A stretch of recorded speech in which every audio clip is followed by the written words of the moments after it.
So we have some paper here. We're going to cut like a shape out here, and then we can cut the rubber mat over there a lot easier. Oh, so this is a disappointment. I started cutting the plastic matting, but then I realized I'm cutting it the wrong way. And it looks rather nice, except for the fact that because it has these ridges, if you look at it from inside the car, it looks like it's bumpy here on the edges. That's just the ridges messing with the entire like setup. If you try and cut a smooth line over here. Back, this is looking rather nice. It needs to be cleaned though. Put some like dusty bricks and stuff on top, and that's a bit dirty. Meanwhile, my sister arrived, so we cut up this old thing, put some clamps on it, and we wanted to test the resistor. However, the old boy, the battery, is empty again. We put the stuff in here, and it wasn't working first, but now it seems to suddenly have started to work, and I do not know why. Okay, we're gonna test high revs now.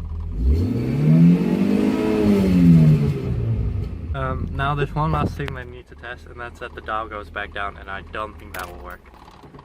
Nah, see, it's stuck. Well, in my attempts to fix it, I have just made it worse, and now it doesn't work. Well guys, I opened up the hood, looked at it inquisitively. I unplugged that, I blew on this plug, I blew on like the things that go into the plug, and somehow it is working again. Now I'm gonna have to unplug it and replug it in here and hope that it still works. Here we go.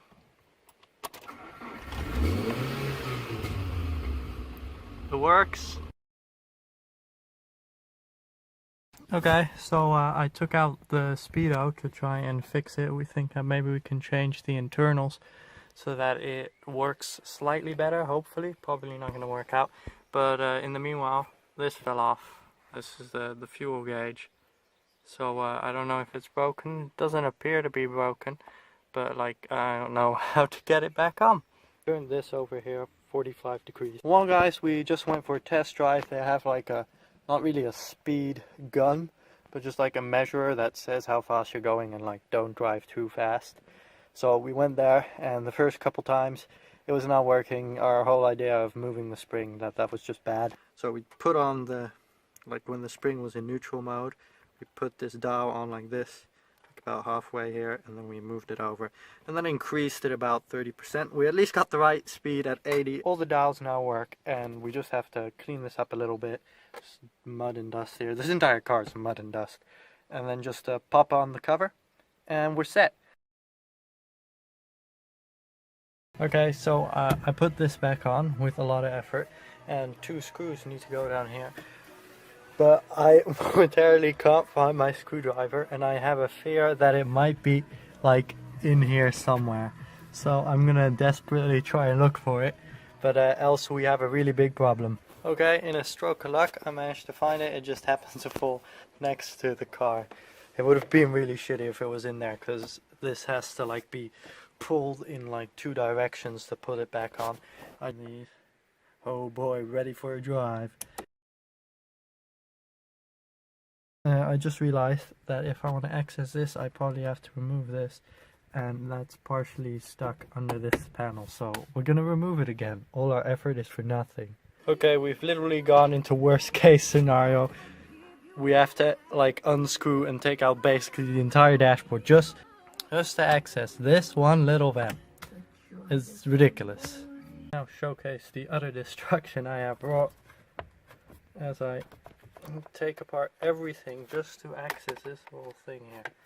It was optimistic. I thought I could fix it by just resetting these like that, but like the interiors are just broken, and I need to actually see how it works to fix it. And I can't. I thought I'd start up these fans to try and remove all the dust and whatever that's in there, and I removed a lot, and then I started up the fans and it just hit me again with all this bullshit. Like you can see tons of little leaf particles, and I don't know what, and even in here you can't really see them, but it's filled with little pieces of leaves, and if I twist this or I do this, it hits you right back in the face. The problem is I started like this So my face was right next to this and I got hit full on the face. I probably have corona now. I think it's a good idea that we're taking this whole thing apart, because dust just comes out. I bet it needs to be cleaned because it's probably filled with mud like everything else in the car. As you can see, we have already started ripping this stuff out, but it's still not coming out because there's hidden screws and it's like so much effort, and there's like piping in here, and you know what we'll probably just do is we'll glue these so that they stop falling over, because it's way too much effort for way too little reward. So I'll probably just put everything back the way it was. I might still get a puller to pull this steering wheel out, because I do want to align that nicely. Oh, it's time to finally get this steering wheel off. I got a steering wheel puller set. I mean, everything else we tried failed horribly, and I broke a whole bunch of little metal plates. So time to actually do it seriously. Okay, so as you can now see, we have this puller attached and we just have to twist this, but I need a wrench to actually do that, because like everything in the Sunny, it's rusted solid. Yeah, boys. Okay. The Sunny has defeated me. It's partially sheared off the end over here. It's probably sheared itself off in there where you can't see it, like where the screws are attached, and just no, I guess it's not coming. I guess the steering wheel will always remain misaligned. I mean, you can't see it, but like the inner plate in here has just completely bent away, and yeah. I did find out that this random like wheel opening tool fits perfectly onto this, so that's cool. It wasn't so much the fault of our MacGyver tool being too weak, it was the fault of the Sunny being too strong. The Sunny is too strong for me. Okay boys, so it's time to put the dashboard back in, and I appear to have lost some screws. There is a screw that's supposed to go down here. There's two screws that are supposed to go down there in the middle, and then there's another screw that's supposed to go like around there in that corner, and I don't have them. And then there's also some screws that have to go here underneath the steering wheel, so everything is great. See, this doesn't work. It's a sad day, but I'm sure I can MacGyver my way out of this. We can always find some other screws that are roughly the same size, you know. I mean, it's not like anybody will be taking this apart or specifically checking it for collector status. I think it's past collector status.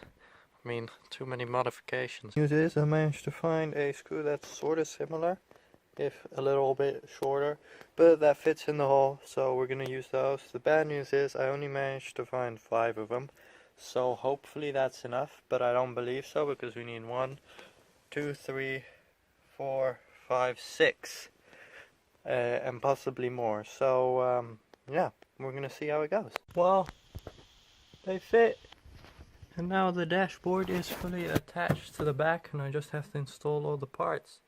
It's all with shiny new bolts. Okay, so now we're gonna reinstall all our working dials, and then just put in the cover, and I think the dashboard is done.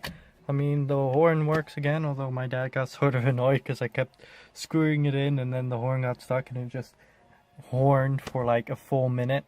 So he came over and he disconnected the battery and then walked away angrily. So little Bobo found my screws. They were underneath the car the whole time. Yes, go away. He tried to eat them because he is a person who puts everything in his mouth. Obi? Now, hopefully there will be enough screws in here to also reinstall the dashboard over there, because I seem to have lost those screws as well, but I assume that they are somewhere in here. Okay, the dashboard is completely reinstalled. All the little dials are in there. Oh, handles, keyhole, everything is back. All the switches are plugged in. Now we just have to put in the entertainment center. Well guys, that was it for this video. I hope that you enjoyed. The Sunny's coming along nicely, and I believe next time we'll work on the radio and the electrics and stuff, and after that we'll start moving on to the body work and the painting, you know, all the other stuff that needs to be done to get the Sunny back in good working order.